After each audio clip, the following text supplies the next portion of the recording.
Институтот за јавно здравје во соработка со Агенцијата за храна и ветеринарство и со Институтот за епидемиологија при Медицинскиот факултет од Скопје вршат предавање на лекарите од општа медицина и специјалистите.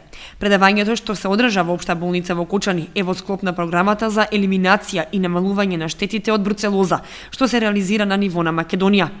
Беше потенцирано дека во Кочанскиот регион за среќа бруцелозата не е присутна, што не е случај со Струмичкиот и Прилепскиот регион, а поединечни случаи има и во Скопје.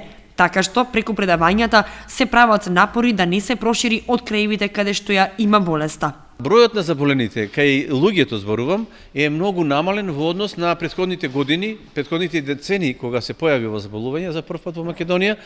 Така да кажувам дека овој број е драстично намален после воведувањето на вакцинацијата на овците против бруцелоза. Болеста е зооноза, заболување што ги зафаќа животните, најчесто овците и козите, а од нив се пренесува на луѓето преку директен контакт на ветеринарите или сточарите или преку храна, како што е неварено млеко и непастеризирано сирење. Симптоматологијата кај луѓето е доста неспецифична и токму тоа сакаме да го потенцираме денеска кај нашите колеги, да им даеме до знаење дека болеста не може лесно да се препознае и често пати се лута, затоа што таа се јавува доста касно, инкубацијата е многу долга и се јавуваат со симптоми на едно акутно заболување во форма на покачена температура, на малаксалост, на главоболка, на губење на апетит.